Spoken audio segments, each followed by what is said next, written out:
बिस्मिल्लाहिर्रहमानिर्रहीम। 1 से 3 चैप्टर्स के हमने एमसीक्यूज़ कर लिए हैं स्टूडेंट्स। आगे हमने चैप्टर 4 के एमसीक्यूज़ करने हैं। इसका नेम है हाइड्रोकार्बन्स और इसमें से शॉर्ट क्वेश्चन और एक लॉन्ग क्वेश्चन आना है।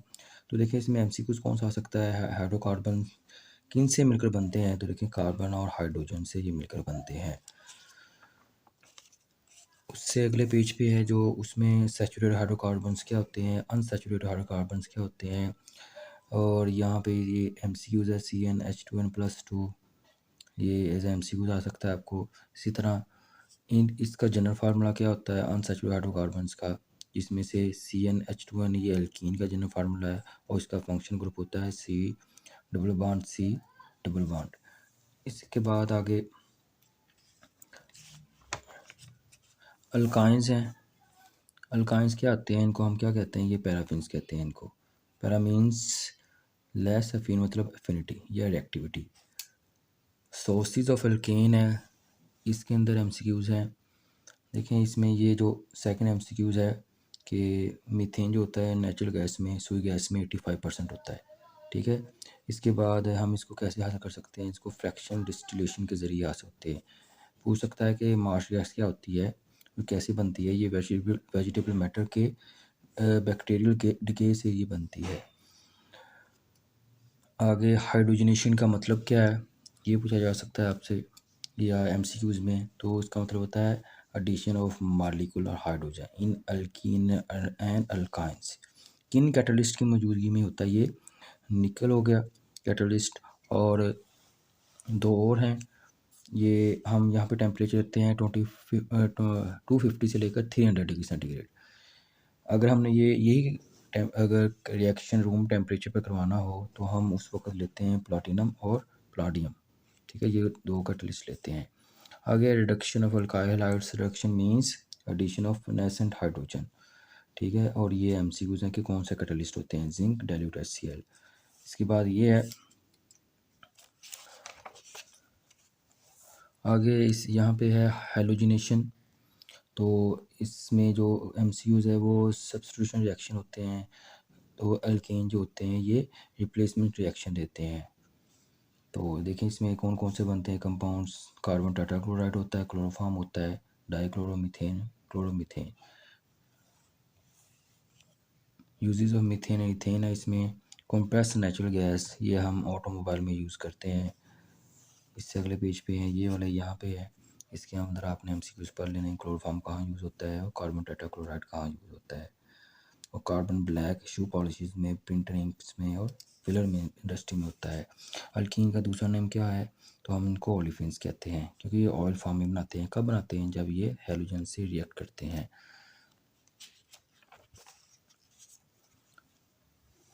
अल्केन की आगे अकुरेंस है, ये कहाँ होती है, ये तकरीबन इसका जो फर्स्ट मेंबर है इथाइलिन, ये तकरीबन 20% नेचुरल गैस में पाया जाता है।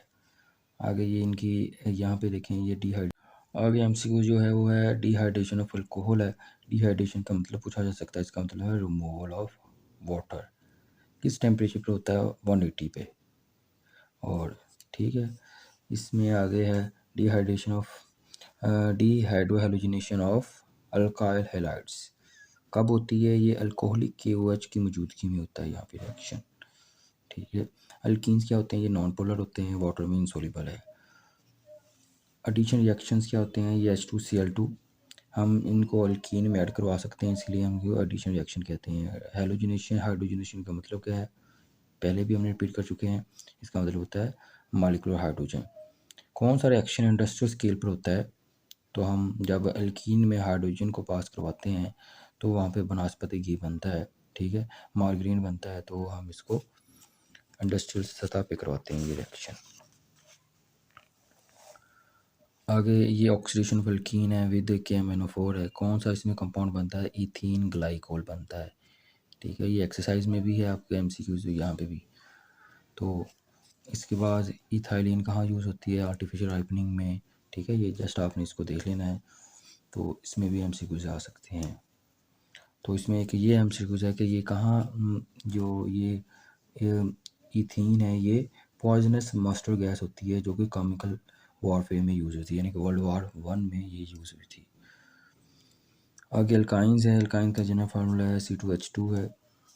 अक्रंस क्या है, ये तकरीबन कोल गैस में 0.06% पाई जाती है। ठीक है, बाकी ये यहाँ पे एक टेबल है, टेबल को आपने देख लेना है इसमें कि ये एसिटाइलिन का दूसरा नाम इथाइन है, ये इसका कंडेंस फार्मूला है। आगे एसिटाइलिन का ये है फार्मूला, तो डाइमिथाइल एसिटाइलिन है, ये ब्यूटाइन का C4H6 है।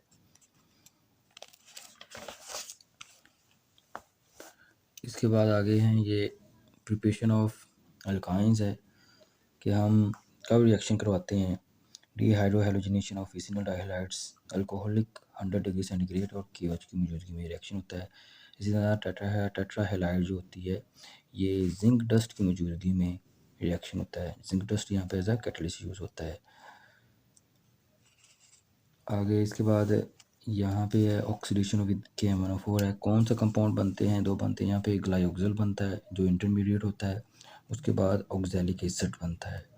एसिटाइलिन कहाँ पे यूज़ होती है, ये हम आमतौर पर वेल्डिंग पर्पजेज़ के लिए यूज़ करते हैं और राइपनिंग ऑफ फ्रूट्स के लिए है और बेंजीन की तैयारी के लिए।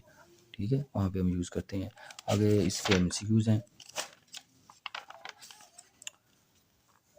आप देख सकते हैं इसमें ये MCQs हैं, निशान लगे हुए हैं।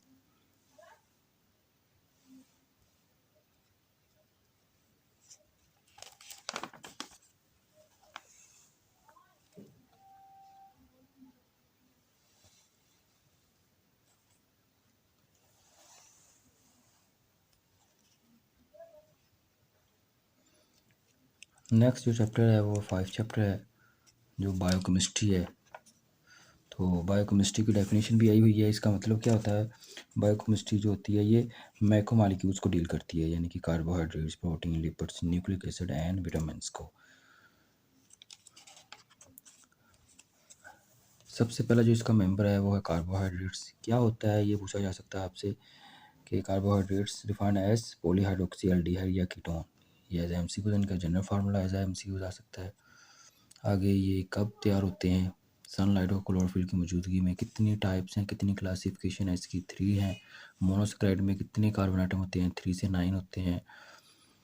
सबसे अहम कौन से हैं, फ्रुक्टोज और ग्लूकोज है। फ्रुक्टोज होता है पेंटाहाइड्रोक्सी एल्डिहाइड होता है, जो ग्लूकोज होता है पेंटाहाइड्रोक्सी एल्डिहाइड होता है, जबकि फ्रुक्टोज जो होता है वो पेंटाहाइड्रोक्सी कीटोन होता है। दोनों का जो जनरल फार्मूला है वो C6H12O6 है। पानी में सोल्यूबल हैं ये और ये रिड्यूसिंग शुगर्स होते हैं।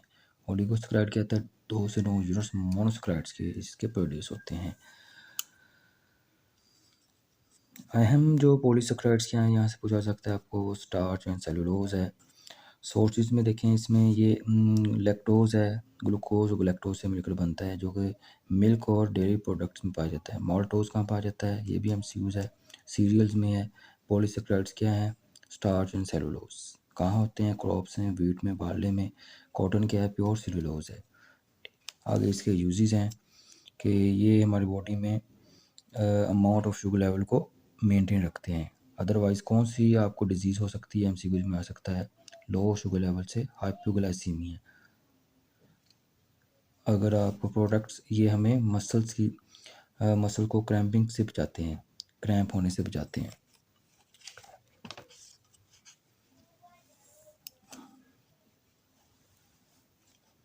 ये भी देखें, यहाँ पे प्रोटीन है।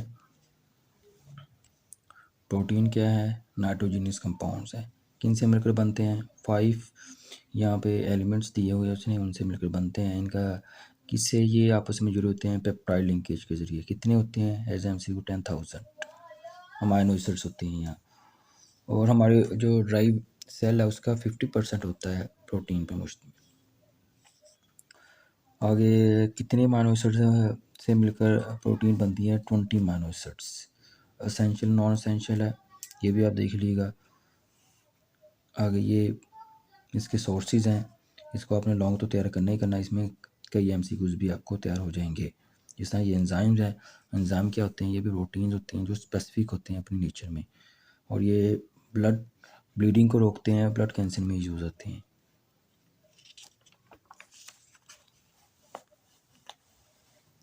लिपिड्स हैं, क्या है, मैक्रोमॉलिक्यूल्स हैं। ये इनका जनरल फार्मूला है ट्राइग्लिसराइड्स का। ये MCUs हैं। पाल्मिटिक एसिड ये इसका फार्मूला है, स्टीरिक एसिड का फार्मूला है। इसके बाद आगे इसके यूजेस हैं। DNA है, इसमें से पूछा जा सकता है आपको। DNA के मेन 3 कंपोनेंट्स होते हैं, नाइट्रोजनियस बेस, पेंटोज शुगर और फॉस्फेट ग्रुप। DNA का मतलब क्या है, ये पूछा जा सकता है। डीऑक्सीराइबो शुगर हो। कब ये हुआ था? 1953 में ये जे वॉटसन एफ क्रिक ने इसको डिस्कवर किया था। डीएनए जो है वो क्या हमें इंफॉर्मेशन देता है, ये किसकी स्टोरेज प्लेस है, ये जेनेटिक कोड ऑफ लाइफ है। ये एज MCQs है यहाँ पे। तो इसके बाद आगे RNA होता है। RNA क्या है, ये एज ए मैसेंजर के तौर पर काम करता है और ये it consist of ribose sugar पर ये मुश्तमिल होता है। विटामिन्स हैं, ये कब हुए थे डिस्कवर? 1912 में हॉपकिंस ने इनको डिस्कवर किया था। तो ये एसेसरी ग्रोथ फैक्टर है। ये भी एज MCQs आपकी एक्सरसाइज का। सबसे पहले जो ही डिस्कवर विटामिन B1, ये था अमीन है, ये एज MCQs आ सकता है आपको। इसके बाद फैट सोल्युबल विटामिन हैं, कौन से हैं? A, D and K हैं, जिसमें से अगर विटामिन D आपकी बॉडी में जमा हो जाए तो ये बोन पेन और किडनी में डिपॉजिट हो सकता है। यहाँ पे देखें विटामिन A है, सोर्सेज भी लिखे हैं, यूज लिखे होंगे हैं।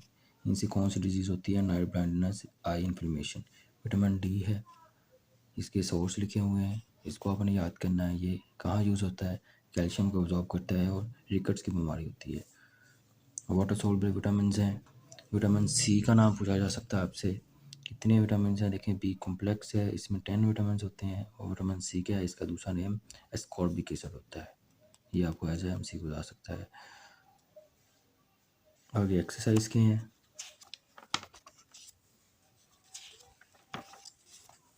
देख लें आप।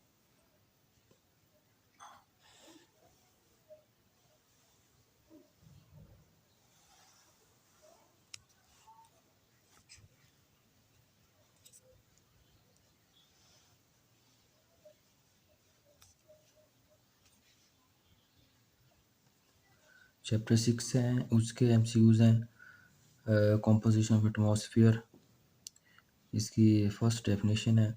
बाकी ये कितने एरिया में पाई जाती है? अबाउट 99% एटमॉस्फेयर 30 किलोमीटर की रेंज में होता है, ठीक है। और 75% 11 किलोमीटर की रेंज में। ये एक टेबल है, इसको आपने मेमोराइज करना है। इसके बाद इस टेबल को आपने देख लेना है। तकरीबन 18% ऑफ सनलाइट जो होती है ऑब्जॉर्व होती है एटमॉस्फेयर गैसेस। आगे एटमॉस्फेयर के कितने रीजन्स होते हैं, कितने पार्ट्स हैं? 4 स्फीयर्स हैं, 4 लेयर्स होती हैं। आगे एक टेबल है, वो आपने इसको देखना है। ये टेबल है, ट्रोपोस्फियर कितने एरिया में पाई जाती है, कितना टेम्परेचर इसके अंदर डिक्रीज होता है। स्ट्रेटोस्फियर क्या है, मेसोस्फियर, थर्मोस्फियर क्या है, इसमें आपने देखना है, ठीक है। इसके बाद एक MCQ ये वाला यहाँ पे देखिएगा कि जैसे जैसे हम बुलंदी पर जाते हैं तो हर पर किलोमीटर 1 किलोमीटर के बाद 6 डिग्री का डिक्रीज होता है टेम्परेचर के अंदर। स्ट्रेटोस्फियर है, ये 50 किलोमीटर का एक्सटेंड है और इसमें टेम्परेचर 2 डिग्री सेंटीग्रेड तक बढ़ता है। और ओजोन इसी एरिया में पाई जाती है, स्ट्रेटोस्फीयर के अंदर।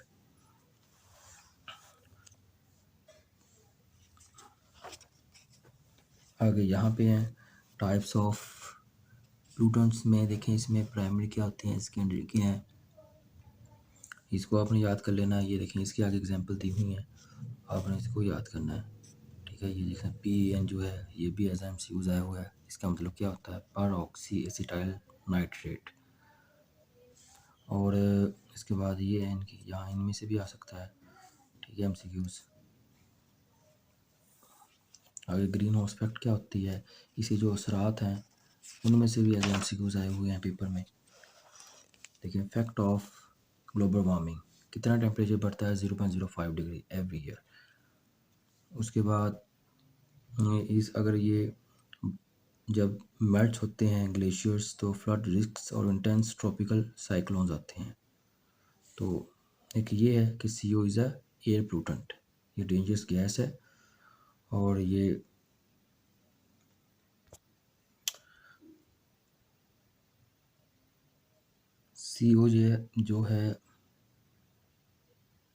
CO जो है वो डेंजरस गैस है।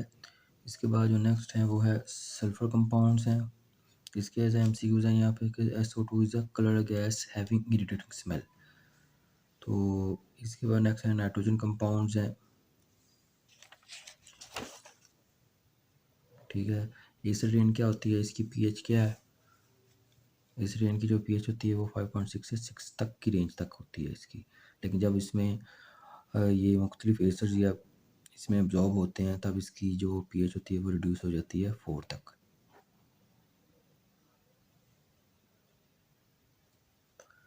नेक्स्ट है इफेक्ट्स ऑफ एसिडेन। इसमें से भी MCQs आए हुए हैं।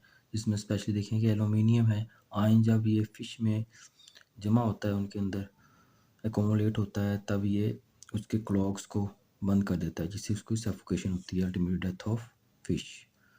एसिडेन क्या करती है? एसिडिटी ऑफ सॉइल MCQs है। इसके बाद है ओजोन डिप्लेशन क्या है? ठीक है, ये किस रीजन तक पाई जाती है? 25 से 30 किलोमीटर तक की रेंज है। कितने ये एटम्स पर मुश्तमिल होती है? 3 ऑक्सीजन एटम पर मुश्तमिल होती है ये। क्या क्या इसके असरात हैं? देखा, अल्ट्रावायलेट रेडिएशन स्किन कैंसर का ये प्रॉब्लम बनती है।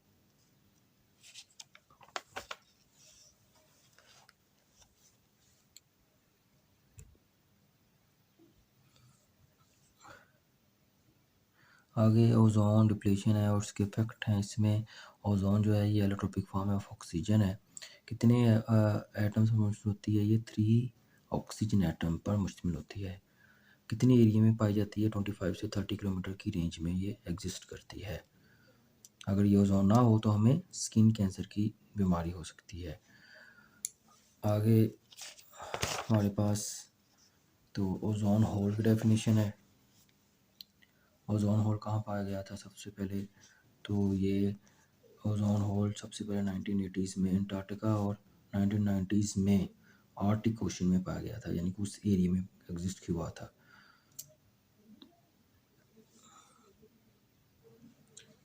आगे एक्सरसाइज के MCQs हैं। तो देखें यहाँ पे टिक लगे हुए हैं, निशान लगे हैं, आप इसको एक नज़र देख लें।